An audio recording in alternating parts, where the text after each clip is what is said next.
Hello guys, this is Sunita. Welcome to your class. और आज हम वॉइसेस के लिए फ्यूचर टेंस की बात करने वाले हैं। तो मैंने यहाँ पे आप लोगों के लिए फ्यूचर टेंस की एक टेबल बना के रखी हुई है कि जब कौन सा टेंस आता है तो हम उसको कैसे, उसकी हेल्पिंग वर्ब को कैसे चेंज करते हैं। तो देखिए, अगर हमारे पास सिंपल विल या शेल आया हुआ है, अगर सिंपल विल या शेल आया हुआ है तो हम क्या करेंगे, उसके साथ विल बी या उसकी प्लेस पे या तो विल बी रखेंगे या शेल बी रखेंगे। Again it depends on your object.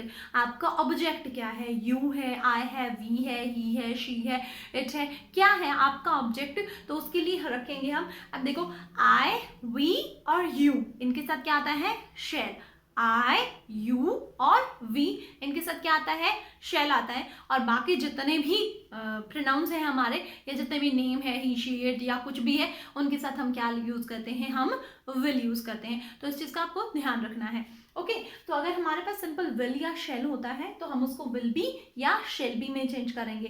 अगर ऑलरेडी विल बी या शेल बी ऑलरेडी दिया हुआ होता है हमारे एक्टिव वॉइस में, तो हम उसको क्या करेंगे, नो चेंज, हम उसको चेंज करेंगे ही नहीं, क्योंकि वो चेंज होता ही नहीं है।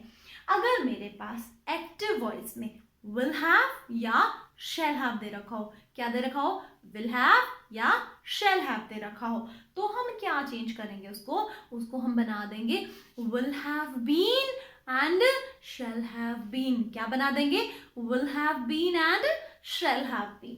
अब केस क्या आता है, अगर ऑलरेडी एक्टिव वॉइस में विल हैव बीन या शैल हैव बीन दे रखा हो तो क्या होगा, अगेन हमारे पास नो चेंज, उसका कोई पैसिव बनेगा ही नहीं। तो हमने जैसे देखा कि लास्ट वाला यानी परफेक्ट कंटिन्यूअस टेंस, जब हमने प्रेजेंट की टेबल लिखी तो वहां पे भी परफेक्ट कंटिन्यूअस का कोई भी पैसिव वॉइस नहीं बन रहा। हमने जब पास्ट की टेबल लिखी तो वहां पे भी परफेक्ट कंटिन्यूअस का कोई नहीं बन रहा था पैसिव वॉइस। हमने जब फ्यूचर की लिखी तो यहाँ पे भी परफेक्ट कंटिन्यूअस टेंस का कोई भी पैसिव नहीं बनता है। तो इससे बात क्लियर हो गई कि हमारे परफेक्ट कंटिन्यूअस टेंस, चाहे वो प्रेजेंट हो, चाहे पास्ट हो, चाहे फ्यूचर हो, इसका पैसिव वॉइस नहीं बनता है। अब एक टेंस और कौन सा रहता है, वो है हमारा फ्यूचर कंटिन्यूअस टेंस। वो क्या है, हमारा फ्यूचर कंटिन्यूअस टेंस। जब हमारा फ्यूचर कंटिन्यूअस टेंस एक्टिव में दे रखा होता है तो हम उसका पैसिव नहीं बना सकते हैं। ठीक है, तो ये चीजें आपको ध्यान रखनी होंगी। ये चार टेंसेस हैं, कौन कौन से हैं, future continuous, future perfect continuous, present perfect continuous and past perfect continuous, जिन टेंसेस का हमारे पास पैसिव वॉइस नहीं बनता है। और बाकी के जितने भी 8 टेंसेस रहते हैं उनके पैसिव वॉइस हमारे बनते हैं। तो चलिए अब फ्यूचर टेंस को समझते हैं कि हम इसकी पैसिव वॉइस कैसे बनाएंगे। ठीक है, तो मेरे पास सेंटेंस क्या है, she will read a book. मेरा सबसे पहला स्टेप, ये मेरा सब्जेक्ट है, ये मेरा ऑब्जेक्ट है, this is my helping verb and this is my main verb. Okay, तो मैंने सब्जेक्ट और ऑब्जेक्ट को एक्सचेंज किया। So a book and then by her. Okay, she किस में चला जाएगा, ऑब्जेक्टिव केस में चला जाएगा, सो बाय हर।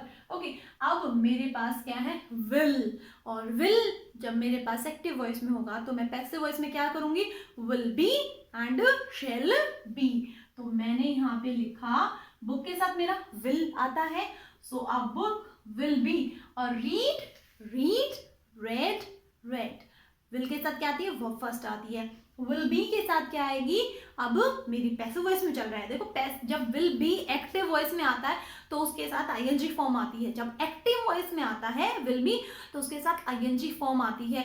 और विल बी जब पैसिव वॉइस में आता है तो उसके साथ वर्ब 3 आती है। ये बहुत ईजी तरीका है किसी भी सेंटेंस का ये पता करने का कि एक्टिव वॉइस में है या पैसिव वॉइस में। अगर विल बी के साथ वर्ब 3 आ जाती है तो इसमें क्या, इट मीन्स क्या है, वो पैसिव वॉइस है। और अगर विल बी के साथ वर्ब 4 आ जाती है तो वो क्या है, वो एक्टिव वॉइस में है। तो यहाँ पे ऑल्दो जो प्रोनाउंसिएशन है वो डिफरेंट है, ठीक है, बट जो स्पेलिंग होती है हमारी रीड, रेड, रेड की स्पेलिंग सेम ही होती है। ठीक है, अब चलिए नेक्स्ट सेंटेंस मेरे पास क्या है, she will have read a book. अब शी मेरा सब्जेक्ट है, विल हैव मेरा हेल्पिंग वर्ब है, रेड मेरा वर्ब है और अ बुक मेरा ऑब्जेक्ट है। चलिए एक्सचेंज करते हैं।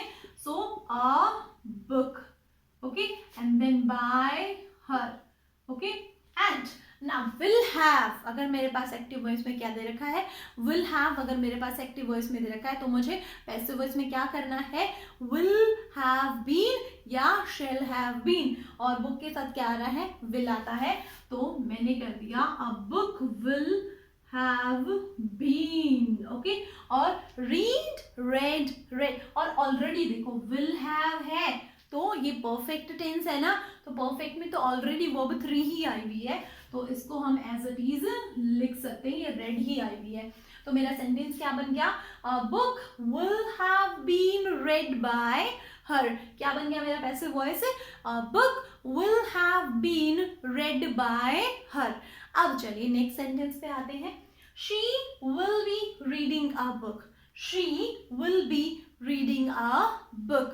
अब will be already active voice में आया हुआ है तो इसका पैसिव नहीं बनेगा, there will be no change। अब नेक्स्ट सेंटेंस मेरे पास क्या है, she will have been reading a book for an hour, ठीक है। अब देखो ये मेरा कंटिन्यूस टेंस है ना, फ्यूचर कंटिन्यूस टेंस है, फ्यूचर कंटिन्यूस का भी मेरे पास पैसिव नहीं बनता, और देखो यहाँ पे will have been, ये कौन सा टेंस है मेरे पास, ये फ्यूचर परफेक्ट कंटिन्यूस, और इस टेंस का भी मेरे पास पैसिव नहीं बनता है, ओके। सो गाइस आपकी वॉइसेस जो सिंपल सेंटेंसेस जो डायरेक्ट हम टेंसेस से वैसे वॉइस बनाते हैं, एक्टिव से पैसिव बनाते हैं टेंसेस के लिए, तो वो कंप्लीट हो गए सिंपल सेंटेंसेस के लिए। अब हम प्रैक्टिस सेशन करेंगे, 2 videos will be for practice session, okay, और उसके बाद क्या है, एक टेस्ट सेशन की वीडियो आएगी, and then will move for the next sentences, imperative, interrogative and all, okay, उसके बाद हम आगे चलेंगे। So guys if you like the video please like it, share with your friends and subscribe the channel. Bye.